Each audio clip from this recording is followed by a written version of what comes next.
दोस्तों, इस वीडियो में आप देखेंगे एक जबरदस्त फिल्म की कहानी। हैरत अंगेज घटनाओं पर आधारित ये फिल्म रहस्य और रोमांच से भरपूर है, जिसका अंत देखकर आपके रोंगटे खड़े हो जाएंगे। इसलिए वीडियो को पूरा आखिरी तक जरूर देखें। तो चलिए अब कहानी शुरू करते हैं। फिल्म की शुरुआत में सन 1587 का वक्त दिखाया जाता है, जब इंग्लैंड के महारानी के आदेश पर कई अंग्रेज लोग यात्रा करके एक समुद्री द्वीप पर पहुंचते हैं। इन लोगों का लीडर कप्तान जैक होता है। द्वीप पर पहुंचने पर जैक की पत्नी मारिया उससे कहती है, हमारा बच्चा इस दुनिया में आने वाला है। ऐसे हालात में क्या हमने यहाँ कर सही किया? जैक कहता है, हाँ, ये एक नई जगह है। जल्दी ही हम लोग यहाँ रहने के आदी हो जाएंगे और यहाँ बसने के बाद कई अन्य देशों की तरह इस द्वीप पर भी हमारे देश इंग्लैंड का कब्जा हो जाएगा। इधर ये दोनों बात कर रहे होते हैं और उधर इनके साथ आए गवर्नर और बाकी लोग नाव से अपना अपना सामान उतारकर आगे बढ़ते हैं। थोड़ी दूरी पर उन्हें लकड़ी से बना किला और उसके अंदर कई घर दिखते हैं, जो कि अब पूरी तरह वीरान पड़ा होता है। इसी बीच मैक नाम का एक अंग्रेज अधिकारी गवर्नर के कान में कुछ बताकर उन्हें एक घर के अंदर ले जाता है। उस घर के अंदर उन्हें फांसी के फंदे पर लटका हुआ एक कंकाल दिखता है। गवर्नर सबसे कहता है, इसकी बॉडी देखकर लगता है कि ये कोई सिपाही है और इसे मरे हुए अभी बस कुछ ही महीने गुजरे हैं। मैक कहता है, हैरानी की बात यह है कि अगर इसने फांसी लगा ली तो यहाँ के बाकी लोग कहाँ गए? इस पर वहाँ खड़ा एक जूनियर अधिकारी कहता है, जब हम यहाँ आए तो किले और घरों के गेट अंदर से बंद थे, फिर भी यहाँ किसी और की बॉडी नहीं दिख रही। इस बात से सभी लोग काफी हैरान होते हैं। अब तक जैक और उसकी पत्नी मैरी भी इस घर के अंदर आते हैं। जैक कहता है, ऊपर देखो, लकड़ी के पटरे पर खून से नॉर्डिक भाषा में कुछ लिखा हुआ है। तो गवर्नर कहता है, वहाँ लिखा है, अपनी आत्मा बचाओ इससे पहले कि वो तुमसे ले लें। शायद ये आदमी कोई पागल रहा होगा। ये कहकर गवर्नर घर से बाहर निकल जाता है, पर जैक अब भी उस कंकाल को ध्यान से देख रहा होता है। वहीं पर जैक को इस द्वीप तक पहुँचने का रास्ता दिखाने वाला पड़ोसी द्वीप का एक निवासी भी खड़ा होता है। वो जैक से कहता है, मैं आप लोगों को यहाँ तक ले तो आया हूँ, पर आप लोग कभी भी यहाँ के झील के पार वाले जंगल के बहुत अंदर मत जाना। ये चेतावनी देकर वो आदमी यहाँ से लौट जाता है।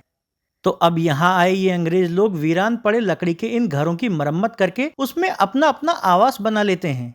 रात होने पर जैक की गर्भवती पत्नी मारिया जब सो रही होती है तो उसे एक भयानक सपना आता है, जिसमें वो देखती है कि उसके पेट में उसका बच्चा नहीं है और उसके चारों ओर खून ही खून बिखरा पड़ा है। फिर जब अपने बच्चे को ढूंढने के लिए वो घर से बाहर निकलती है तो एक चुड़ैल ने उसके नवजात बच्चे को उठा रखा है। मारिया जब उससे अपना बच्चा मांगती है तो मारिया से कहती है, ये बच्चा हमें चाहिए। ये सुनते ही मारिया घबराकर चीखने लगती है और तभी उसकी आंख खुल जाती है। उसके इस तरह चीखने से जैक भी जाग जाता है और उससे पूछता है कि क्या बात है। तो मारिया उसे अपने सपने के बारे में बताती है। हालांकि उसके नीचे सच में खून लगा होता है। ये देखकर जैक जल्दी से दाई का काम करने वाली कुछ औरतों को बुलवाता है, जो कि मारिया का प्रसव करवाने की कोशिश करने लगती हैं। पर इस दौरान मारिया को ऐसा लगता है जैसे दाइयों की जगह वो चुड़ैलें ही उसका बच्चा निकाल रही हैं। इससे मारिया और भी ज्यादा घबरा जाती है तथा जोर जोर से चीखने लगती है। हालांकि जैक उसे तसल्ली देता है और दासियां उसका प्रसव कराने में कामयाब रहती हैं। लड़की के बाहर आते ही मारिया को चुड़ैलें दिखना बंद हो जाती हैं और अपनी उस छोटी बच्ची को देखकर मारिया और जैक बहुत खुश होते हैं। तभी मारिया के पिता, जो कि गवर्नर भी होते हैं, वो वहाँ आते हैं। जैक उनसे कहता है, आप नाना बन गए हैं। इस खुशी में बाकी सभी लोग भी जैक को बधाइयाँ देते हैं। फिर गवर्नर जैक से कहता है, अब क्योंकि हम लोग यहाँ बस चुके हैं, इसलिए रानी को इस बात की सूचना देने के लिए मैं वापस इंग्लैंड जा रहा हूँ। मेरी गैर मौजूदगी में मैक यहाँ के गवर्नर का काम देखेगा। तुम लोग जल्दी से यहाँ खेती शुरू करवा दो। बसंत के मौसम में मैं जहाज लेकर फिर से यहाँ आऊंगा। ये लोग बातें ही कर रहे होते हैं कि तभी इनके साथ के कुछ शिकारी लोग पास के जंगल से वापस लौटते हैं और गवर्नर से कहते हैं, हमने शिकार करने के लिए जंगल में जाल लगाया था, पर हैरानी की बात यह है कि वहाँ एक भी पशु पक्षी नहीं दिखा। गवर्नर कहता है, कोशिश करते रहो, क्योंकि इससे तुम लोगों की खाने की जरूरत पूरी होती रहेगी। इसके बाद गवर्नर यहाँ से वापस इंग्लैंड लौट जाता है। रात में मारिया जैक से कहती है, मुझे ये द्वीप कुछ ठीक नहीं लग रहा। तो जैक कहता है, धीरे धीरे ये जगह भी हमारे घर की तरह हो जाएगी। हम यहाँ खेती शुरू करवा रहे हैं, फिर हम व्यापार भी करेंगे, इसलिए तुम बेफिक्र रहो। हमारी बेटी को यहाँ बेहतर माहौल मिलेगा। अगले दिन जब जैक और मैक लड़ाई का अभ्यास कर रहे होते हैं, तभी शिकार पर गए आदमियों में से उनका एक आदमी वहाँ आकर बताता है, जंगल में अजीब अजीब सी आवाजें आ रही थी और फिर हमारा एक साथी रहस्यमय तरीके से गायब हो गया। ये सुनते ही जैक और मैक कुछ सैनिकों के साथ मशाल और बंदूक लेकर जंगल में जाते हैं तथा अपने उस साथी की तलाश करने लगते हैं, पर उन्हें वहाँ उनका वो आदमी नहीं मिलता, बल्कि एक जानवर की नोची हुई लाश दिखती है। इससे सभी लोग हैरत में पड़ जाते हैं। इस दौरान इन लोगों को भी प्रेत आत्माओं की चीखने की आवाज सुनाई पड़ने लगती है। अब क्योंकि किसी को कुछ भी समझ में नहीं आ रहा होता, इसलिए इस अदृश्य खतरे से बचने के लिए जैक अपने आदमियों के साथ वापस लौट आता है।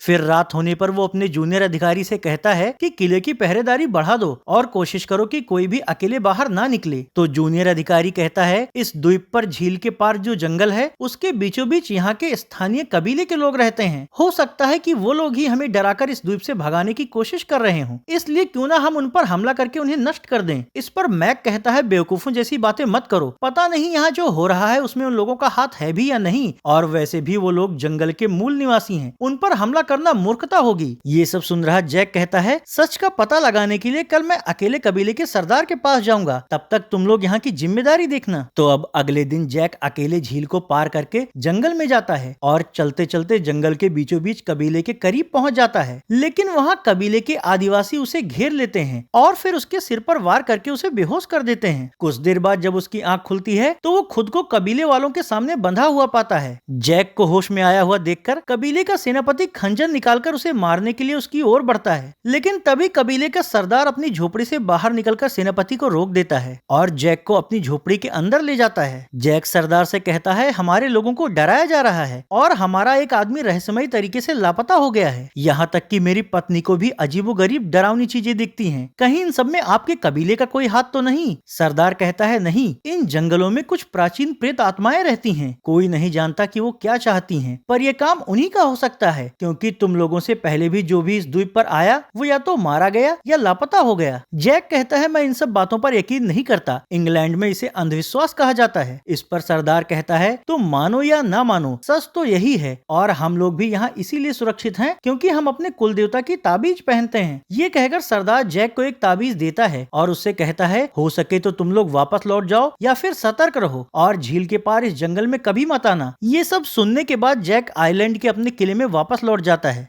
वहाँ उसकी पत्नी को फिर से एक डरावना दृश्य दिखता है जिसमें एक गुफा के अंदर कुछ लोग एक औरत को टॉर्चर कर रहे होते हैं। ये देखकर मैरी घबरा जाती है और जैक से कहती है मुझे बार बार ये सब देखना कोई मामूली बात नहीं है, यहाँ कुछ तो गड़बड़ जरूर है। जैक कहता है ये सब तुम्हारा वहम है, सब ठीक हो जाएगा। इसके बाद जैक जूनियर अधिकारी और मैक से कहता है खेती के लिए यहाँ ज्यादा से ज्यादा बुआई करवाओ क्योंकि यहाँ शिकार के लिए जानवर मिलना बहुत मुश्किल है और वसंत से पहले जहाज वापस नहीं लौटेगा। ऐसे में अगर यहाँ अनाज नहीं होगा तो हम लोग भूखे मर जाएंगे। फिर रात होने पर जब ये सभी लोग अपने ईसाइयों का त्योहार मना रहे होते हैं तो किले के बाहर का एक गार्ड रहस्यमयी तरीके से गायब हो जाता है। इस बात की सूचना मिलते ही जैक और मैक किले से बाहर आते हैं और सैनिकों से इस बारे में पूछताछ करते हैं, पर किसी को इस बारे में कुछ भी नहीं पता होता। हालांकि जूनियर अधिकारी उन लोगों से फिर से यही कहता है कि ये जरूर इस द्वीप पर रहने वाले कबीले वालों का काम होगा। जैक कहता है नहीं, तुम बस यहाँ की सुरक्षा कड़ी करवा दो और कोई भी अकेले जंगल में किले से बाहर न निकलने पाए। पर जूनियर अधिकारी को ये शक होता है कि ये काम कबीले वालों का ही है, इसलिए वो सुबह जैक और मैक को बताए बिना ही कुछ सैनिकों को लेकर नाव से झील पार करता है और जंगल के भीतर जाकर कबीले के लोगों को अचानक से मारना शुरू कर देता है और सैनिकों से उनकी झोपड़ी में आग लगवा देता है। अचानक से हुए इस हमले से कबीले वाले भड़क जाते हैं और उन सैनिकों से भिड़ जाते हैं। सैनिक कबीले वालों को बेरहमी से मार रहे होते हैं और वो कबीले वाले बिना बंदूक के ही तलवार और गड़ासे से उनका मुकाबला कर रहे होते हैं। इस लड़ाई में शोर और अफरा तफरी की वजह से कबीले के ज्यादातर लोग इकट्ठा हो जाते हैं और इन हमलावर सैनिकों पर एक साथ टूट पड़ते हैं जिससे कि कई सैनिक मारे जाते हैं। ये देखकर जूनियर अधिकारी तथा बाकी बचे हुए सैनिक घबराकर वापस झील की ओर भागते हैं और कबीले का सरदार अपने आदमियों के साथ इन लोगों का पीछा करता है। हालांकि सरदार के झील तक पहुंचने से पहले ही जूनियर अधिकारी अपने बचे हुए 3 जिंदा सैनिकों के साथ नाव पर सवार होकर वहां से भागने में कामयाब रहता है। किले में वापस पहुंचकर जब वो जैक से अपने 12 सैनिकों के मारे जाने की बात बताता है तो जैक उस पर बुरी तरह भड़क जाता है और कहता है किससे पूछकर तुम उन पर हमला करने गए थे तथा इस हमले में कितने कबीले वाले मारे गए हैं। तो जूनियर अधिकारी कहता है इस लड़ाई में कई कबीले वाले भी मारे गए हैं। इस पर नाराज जैक उससे कहता है तुम्हें अंदाजा भी नहीं है कि तुमने कितनी बड़ी गलती कर दी है। पहले ही हम एक अदृश्य दुश्मन से लड़ रहे हैं और अब तुमने हमारे लिए एक और दुश्मन खड़ा कर दिया है। जूनियर अधिकारी के पास अपनी इस गलती का कोई जवाब नहीं होता, इसलिए जैक सैनिकों से कहकर उसे कैद करवा देता है। इस घटना के बाद मैक जैक से पूछता है हमें आगे क्या करना चाहिए, क्योंकि जहाज ना होने की वजह से हम वापस इंग्लैंड भी नहीं लौट सकते। तो जैक कहता है फिलहाल तो हमें सतर्क रहना होगा। इसके बाद वो अपनी पत्नी के पास जाता है तो उसकी पत्नी उससे कहती है आज मुझे फिर से वही दृश्य दिखा कि एक महिला को गुफा में बुरी तरह टॉर्चर किया जा रहा है और मुझे ये भी आभास हुआ कि यहाँ कुछ बहुत बुरा होने वाला है। उसकी ये बातें सुनकर जैक फिर से उसे तसल्ली देकर शांत करने की कोशिश करता है। इसी दौरान बाहर बेड़ियों में जकड़े हुए जूनियर अधिकारी पर हमला करके प्रेत आत्माएं उसे बड़ी ही बेरहमी से मार डालती हैं। उसकी चीख सुनकर जैक और मैक जब तक उसके पास जाते हैं तब तक वो मर चुका होता है और उसका इस तरह विकृत चेहरा देखकर मैक जैक से कहता है अब मुझे समझ में आ रहा है कि जिस आदमी ने फांसी लगाई थी उसने उसके पहले ये क्यों लिखा था कि अपनी आत्मा बचा लो इससे पहले कि वो तुमसे ले लें। इसके अगले दिन एक पादरी को बुलवाया जाता है। पादरी जूनियर अधिकारी की डेड बॉडी की छत विछत स्थिति देखकर कहता है ये सब किसी प्राचीन और बहुत ही खतरनाक प्रेतात्मा का काम है, इसलिए मैं उनसे बचने में तुम्हारी कोई मदद नहीं कर सकता। जैक कहता है फिर तो हमें उनसे बचने के लिए उनसे लड़ना ही होगा। इस पर मैक कहता है पर हमारे हथियार उनका कुछ नहीं बिगाड़ सकते। जैक कहता है मुझे ऐसा लगता है कि पानी के डरने की वजह से वो लोग झील के अंदर नहीं जाते, इसलिए तुम ज्यादा से ज्यादा हथियार तैयार करवाओ। हम पानी और हथियार के इस्तेमाल से ये देखेंगे कि आखिर उनकी कमजोरी क्या है। ये बताने के बाद जैक अपनी पत्नी के पास जाता है तो उसकी पत्नी उससे कहती है जिस तरह हमारे लोग एक एक करके मारे जा रहे हैं इसका मतलब जल्दी ही वो आत्माएं हमारी बच्ची को भी हमसे छीन लेंगी। तो जैक कहता है अब मुझे एक बात समझ में आ गई है कि आखिर उन्हें हमारी बच्ची क्यों चाहिए। मारिया पूछती है क्यों। तो जैक कहता है कई सौ सालों पहले यहाँ वाइकिंग लोग रहते थे। जब भी उनकी मौत किसी हादसे या हत्या से होती थी और तब अगर नाव की वेदी पर आग जलाकर उनका अंतिम संस्कार नहीं किया जाता था तो उनकी आत्माएं समय में तब तक भटकती थी जब तक कि कोई नई आत्मा उनको मुक्ति दिलाने में उनकी मदद न करे, क्योंकि नई आत्मा शुद्ध और पवित्र होती है। ये सुनकर मारिया कहती है इसका मतलब वो प्रेत आत्माएं हर हाल में हमारी बच्ची को हासिल करेंगी। जैक कहता है वो कोशिश भले ही करें पर तुम चिंता मत करो, मैं अपनी जान देकर भी इसे बचाऊंगा। ये कहकर वो रात में खुद किले की निगरानी करने जाता है। मैक भी वहाँ उसके साथ होता है। हालांकि उस रात कोई घटना नहीं घटती। अगली सुबह जैक मैक तथा कुछ सैनिकों के साथ मशाल और हथियार लेकर उन प्रेत आत्माओं का अड्डा ढूंढने के लिए जंगल में जाता है। पर वो लोग थोड़ी ही दूर चलते हैं कि तभी वो प्रेत आत्माएं अचानक से उन लोगों के सामने प्रकट होकर उन पर हमला करने लगती हैं। बचाव में ये लोग भी उन पर गोला बारूद और मशाल फेंकते हैं, लेकिन आत्माओं पर इसका कोई असर नहीं होता और वो सैनिकों को घेरकर बड़ी ही बेरहमी से उन्हें मारने लगती हैं। इससे वहाँ अफरा तफरी मच जाती है, जबकि आत्माएं एक एक करके सैनिकों को मारना जारी रखती हैं। इसी दौरान एक प्रेत जैक को भी मारने की कोशिश करता है तो जैक उस पर पानी फेंक देता है, जिससे वो प्रेत वहाँ से गायब हो जाता है। तो अब बचने के लिए जैक पानी छिड़कते हुए मैक तथा बचे हुए सैनिकों के साथ वापस किले में भाग आता है।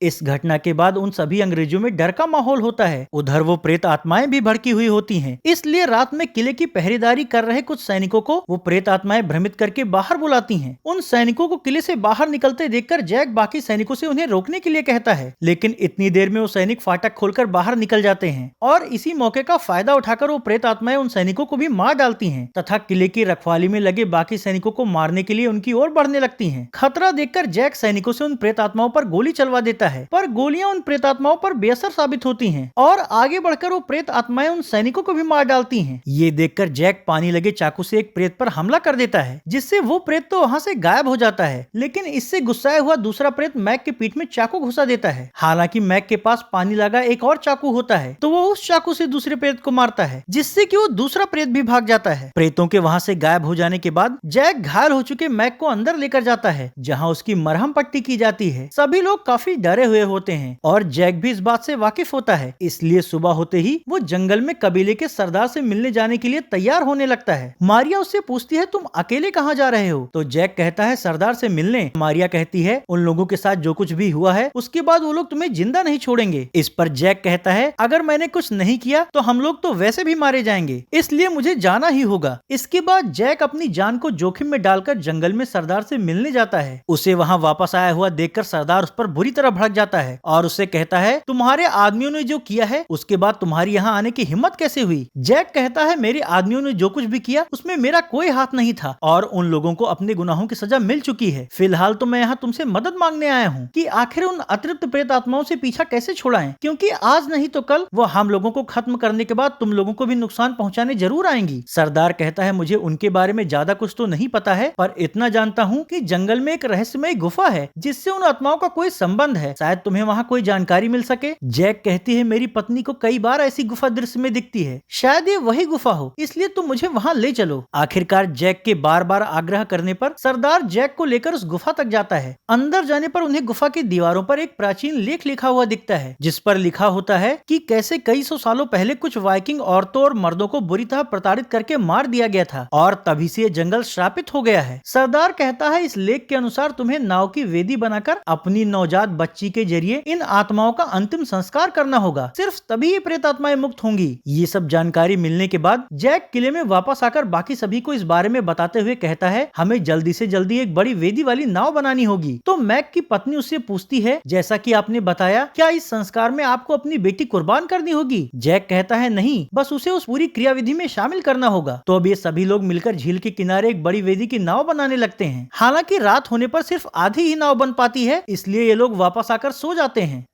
लेकिन रात में जैक को पता चलता है कि इनका एक और साथी गायब हो गया है और अंदर उसका खून बिखरा पड़ा है। ये सब देखकर जैक सुबह सबसे कहता है, हमें आज हर हाल में ये नाव पूरी करनी होगी ताकि आज रात ही हम उनका अंतिम संस्कार कर सकें। आखिरकार आधे दिन की कड़ी मेहनत के बाद ये लोग इस नाव की वेदी बनाकर तैयार कर देते हैं। फिर जैक मैक से कहता है, जैसे ही वो प्रेत आत्माएं इस वेदी पर सवार हो और मैं नाव को झील में खोलूंगा, वैसे ही तुम तीर चलाकर नाव की वेदी पर आग लगा देना। मैक कहता है, ठीक है। धीरे धीरे शाम ढलने लगती है और प्रेत आत्माएं वहां प्रकट होकर उनकी ओर बढ़ने लगती हैं। तो जैक उन्हें अपनी बच्ची दिखाकर उनसे कहता है, तुम्हें जो चाहिए वो मेरे पास है। ये कहकर वो नाव की वेदी के किनारे चला जाता है। तो प्रेत आत्माएं भी उसकी ओर जाने लगती हैं, पर इस दौरान एक सैनिक उन प्रेत आत्माओं पर हमला करने की कोशिश करता है। जैक उस सैनिक को रोकता भी है, लेकिन सैनिक के हमले से नाराज वो प्रेत आत्माएं एक एक करके उन सभी सैनिकों को बेरहमी से मारने लगती हैं। तो उन्हें बचाने के लिए मैक प्रेत आत्माओं से लड़ने की कोशिश करता है। इससे नाराज वो प्रेत मैक को भी मारने लगता है। ये देखकर मैक की पत्नी उसे बचाने की कोशिश करती है, तो प्रेत मैक की पत्नी को भी मार देता है। मैक की पत्नी की मौत से दुखी और गुस्साई मारिया तलवार उठाकर उस प्रेत पर हमला करना चाहती है, लेकिन तभी पीछे से एक चुड़ैल उसके पेट में हाथ घुसाकर उसे मार डालती है। लाचार होकर ये सब देख रहा जैक चाह कर भी कुछ नहीं कर पाता। हालांकि वो ये बात जानता था कि वक्त कम है, इसलिए वो नाव खोल देता है और नाव झील में बहने लगती है। पर अब क्योंकि वो खुद भी नाव पर होता है, इसलिए एक प्रेत उसे भी मारने की कोशिश करता है। हालांकि इससे पहले कि वो उसे मार पाता, झील के किनारे घायल पड़ा मैक आग लगा तीर चलाकर नाव की बेदी पर आग लगा देता है और उसके ऐसा करते ही वो आत्माएं धुआं बनकर वहां से उड़ जाती हैं। हालांकि इस संस्कार से ये आत्माएं तो मुक्त हो जाती हैं, पर जैक, मैक और बाकी सभी लोग मारे जाते हैं। फिर सुबह जब सरदार अपने लोगों के साथ झील के किनारे आता है, तो उसे टोकरी में जैक की बच्ची मिलती है, जिसे कि वो गोद ले लेता है। इसके बाद वो अपने आदमियों से कहकर सभी अंग्रेजों की लाशों और पूरे किले को जलवा देता है, ताकि किसी भी अंग्रेज की आत्मा प्रेत बनकर फिर से यहाँ न भटक सके। और इस तरह ये फैंटेसी थ्रिलर मूवी ही खत्म हो जाती है।